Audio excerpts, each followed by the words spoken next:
તિરુપતિ મંદિરમાં પ્રસાદનો વિવાદ અમદાવાદ સુધી પહોંચ્યો છે. લાડુમાં વપરાયેલ એનિમલ ફેટ વાળું અમૂલનું ઘી હોવાની એક્સ પર પોસ્ટ મૂકનાર સામે અમૂલના કર્મચારીએ ફરિયાદ નોંધાવી છે.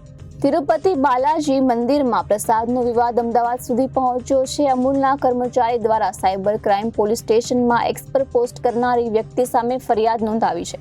પ્રસાદમાં ઘી મામલે અમૂલ દ્વારા ઘી સપ્લાય કરવામાં આવ્યું હોવાનું એક્સ પર પોસ્ટ મૂકવામાં આવી હતી. એને લઈને વિવાદ સર્જાયો હતો. સેટેલાઇટમાં હેમંત ગામની અમૂલમાં છેલ્લા 30 વર્ષથી નોકરી કરે છે.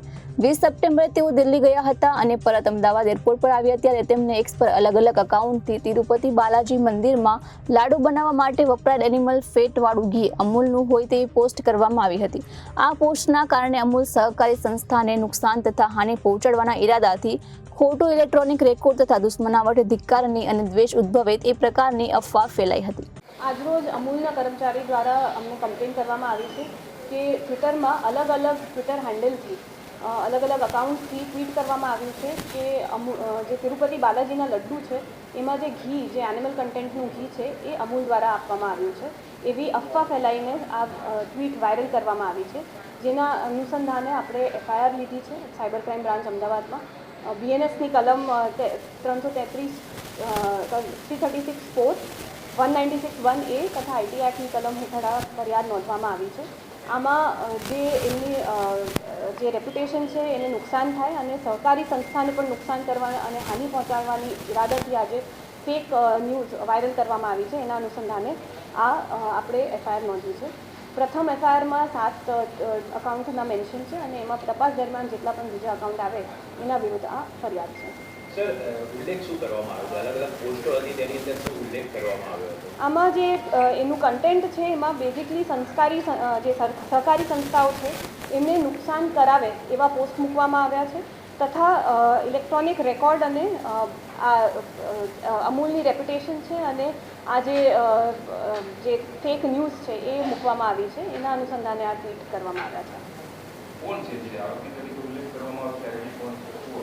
અમારી પાસે ટ્વિટરના અકાઉન્ટના માહિતી છે. એમાં આગળ અમે તપાસ કરવાના છે. અકાઉન્ટ હોલ્ડર કોણ છે, એમની બીજી વિગત કોણ છે અને એમનો શું સોર્સ છે એ પ્રમાણે આપણે તપાસ કરીને આમાં આગળ કાર્યવાહી કરવાના છે. સર, બદનામી કયા પ્રકારે થઈ? રોજગારની ગોષ્ઠી લખાણ કયા પ્રકારની? લખાણમાં આ જે મુદ્દો છે કે આ ઘી અમૂલ તરફથી આપવામાં આવ્યું છે. મૂળ મુદ્દો એ જ છે જે આ અમૂલ તરફથી એનું પેલું પણ આવ્યું છે કે એમના તરફથી આ નથી અને એના રિલેટેડ આ પોસ્ટ વાયરલ કરવામાં આવી છે. અમે ટેકનિકલ એનાલિસિસ કરવાના છે તથા સોશિયલ મીડિયા એનાલિસિસ પણ આપણે કરવાના છે અને જે મેટા છે એના પાસેથી પણ માહિતી માંગવાના છે અને એમાં જે માહિતી અમને મળે છે એ પ્રમાણે અમે આગળ કાર્યવાही કરવાના છે. आंध्र प्रदेश में तिरुपति देवस्थानम में जो घी मिला गया उसमें कई तरह का एडल्ट्रेशन पाया गया था. तो वो घी अमूल का है ऐसा कुछ लोगों ने दुष्प्रचार शुरू किया. तो ये रोकने के लिए हमने अहमदाबाद के साइबर क्राइम ब्रांच में एफआईआर दर्ज की है क्योंकि ये मामला अमूल के साथ जुड़े 36 लाख परिवारों के लिए बड़ा गंभीर है. और आपके माध्यम से हम बताना चाहते हैं कि अमूल ने कभी भी वहाँ पे घी सप्लाई नहीं किया है और अमूल के जो प्रोडक्ट्स हैं वो श्रेष्ठ गुणवत्ता के हैं, सबसे उच्च मानक से वो पास होते हैं और हम अपने करोड़ों उपभोक्ताओं को ये बात का विश्वास दिलाना चाहते हैं. हाँ, तो यही ट्विटर के माध्यम से ये काफ़ी सारा दुष्प्रचार हो रहा था.